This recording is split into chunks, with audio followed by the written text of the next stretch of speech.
Bienvenue dans Top Sortie. Aujourd'hui, on parle musique, celle qui nous accompagne dans les hôtels. Parfois, c'est important, vous savez, l'ambiance pour siroter un bon cocktail. Et oui, il y a des gens qui travaillent très sérieusement sur ces questions. C'est le cas de notre invité ce soir. Bonsoir, Sidney Arlo. Bonsoir. Vous avez aidé à élaborer un album qui s'appelle Hôtel Signature, qui est sorti là au mois de mars par The Martinians. Et c'est un groupe qui, au départ, est résident de l'hôtel Van der Valk. Ça se trouve à Saint-Égulphe. On va parler de tout cela dans un instant. Et Morgane Lasdi-Pesson pour le mensuel qui est avec nous. Bonsoir, Morgane. Bonsoir, Céline. On commence avec ton interview de la semaine. C'est Enrico Macias. Exactement, on reste exactement dans la même thématique. Sa tournée s'intitule La fête continue. Donc ouais, là, dans la musique aussi. Dans la musique et surtout dans l'aspect festif. Ce sera le 4 mai à la Palestre au Canet. Alors Enrico, c'est le chanteur populaire par excellence. Il est très très fier justement de cette appellation. Plus de 60 ans de carrière, c'est énormissime. Et il fait toujours partie de nos chanteurs préférés. Il est dans tous nos cœurs. Plus d'une trentaine d'albums et des dizaines de chansons. Alors j'ai pensé évidemment aux filles de mon pays, les gens du Nord ou encore enfants de tout pays. Je ne fais pas plus long parce que je préfère vous laisser en sa compagnie. C'est un bonbon, ce monsieur, il est souriant et je crois même qu'il nous chante un petit quelque chose. Je considère que ma musique est entre l'Orient et l'Occident. Pourquoi elle est entre l'Orient et l'Occident? C'est toujours l'Orient, mais quand ça devient l'Occident, on met des harmonies sur mes mélodies. Et la musique orientale, c'est une musique qui n'a pas d'harmonie.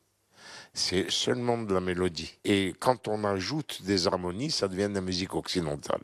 Par exemple, ma chanson la plus occidentale de mon répertoire, c'est Les gens du Nord. Elle est super française, pur sucre. Si je veux la faire à l'orientale, je mets pas d'harmonie et je la chante comme si c'était la musique arabo-andalouse.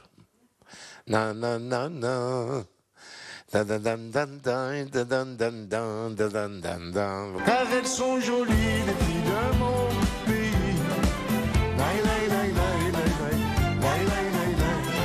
Oui, qu'elles sont jolies les filles de mon pays.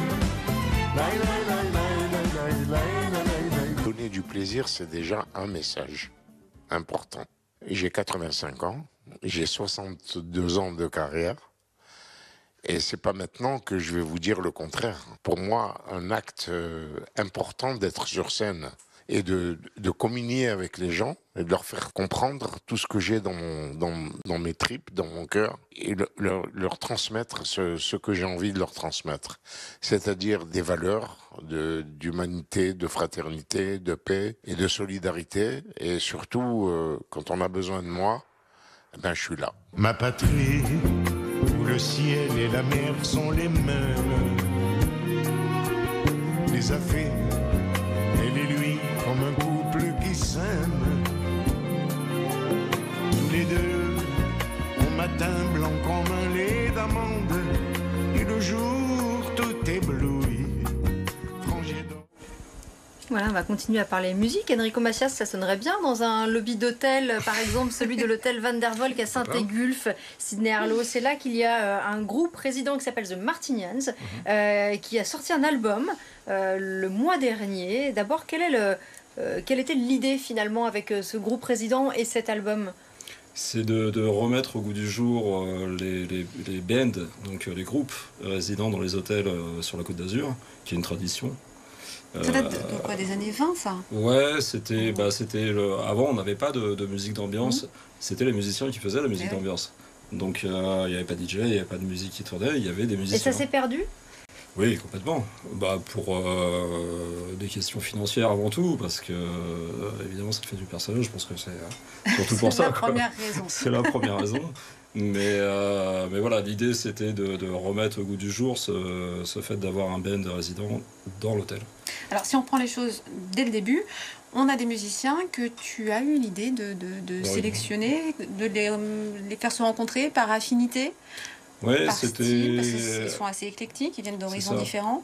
C'est un tir croisé en fait entre plusieurs origines musicales pour avoir quelque chose d'assez cohérent, avec des influences jazz quand même très prononcées, mais avec des carrefours musicaux, hip-hop, groove, funk, même africain, etc.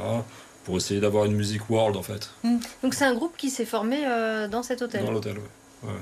Donc c'est plutôt une jolie histoire, ça dure depuis combien de temps? Ça fait 4 ans maintenant. Ouais. Déjà. Ouais, ça va vite.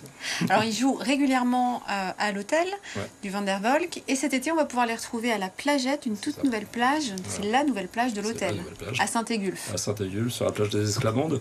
C'est un nouvel établissement qu'on est en train de créer, qui va ouvrir ses portes. Et je trouvais ça naturel justement de déplacer le band à la plage, donc les Martinians à la plage. Qu'est-ce que ça apporte? Quel retour vous avez aussi de la clientèle? Surprise, on a quand même beaucoup d'anglo-saxons dans notre clientèle, donc qui Qui ont plus cette culture-là, ont plus une cette culture habitude? oui, bien sûr. Par rapport au... Est-ce qu'il y a aussi cette idée-là, un petit peu comme on a maintenant beaucoup de signatures olfactives, cette signature sonore, c'est-à-dire avoir envie de marquer les esprits? Moi, personnellement, je me rappelle mes premiers festivals, de ce que j'écoutais sur cette période-là, quand j'y allais. Je me rappelle de l'atmosphère, de la chaleur de l'été. Est-ce que c'est ça aussi? C'est amplifier le souvenir du résident, du voyageur? Oui, c'est exactement ça. C'est le principe des 5 sens. Effectivement, on a des signatures olfactives dans les hôtels. On a créé l'hôtel Bloom il y a 2 ans maintenant, un autre établissement. Et on a travaillé sur les plantes, etc. dans le jardin pour avoir cette sensation de souvenir de plantes. Et la musique, c'est exactement pareil, bien sûr. Bon, c'est-à-dire qu'il y a une identité sonore. Vous l'avez vraiment réfléchi. Vous dites, voilà, il faut qu'il y ait une cohérence et que chaque semaine, on joue des choses qui ne sont pas forcément pareilles, mais qui est quand même une cohérence générale. Oui, oui, on l'a réfléchi, on l'a travaillé, d'où la création de l'album, finalement. Parce que les Martinians sont à l'origine de la création de l'album. S'il n'y avait pas eu les Martinians, on n'aurait pas forcément créé l'album. Ça s'est fait sur une réflexion à moyen terme, donc sur les 3 années. On l'a enregistré la 2e année d'ailleurs, dans l'hôtel. On a créé un studio d'enregistrement dans le salon Toronnet, qui est une salle de mariage en fait. Et là, on a créé le studio d'enregistrement. Et c'est un travail de fond en fait sur une volonté d'inscrire un type musical qui correspond au lieu, c'est-à-dire à la Côte d'Azur. Ça marque un temps en fait par rapport à... Chill et classe. Voilà, et qui remue un peu quand même. On est dans une approche... Les atmosphères sont aussi différentes. Il y a ce qu'on entend sur les 7 morceaux de l'album et ce qu'on a en live, parce que c'est aussi un groupe et c'est surtout un groupe de live. Nous, on va pouvoir les retrouver aussi au festival, par exemple, de Jazz à Tourette le 5 juillet prochain. Là, on va avoir autre chose que ce qu'on pourra avoir sur la plage. Ils s'adaptent aussi énormément aux lieux et aux ambiances. Bien sûr. Oui, bien sûr. Et ils ont cette faculté surtout d'ambiancer les gens, de mettre...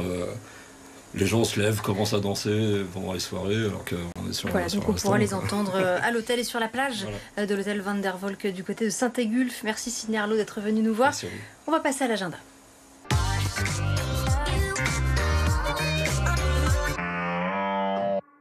Bon, merci.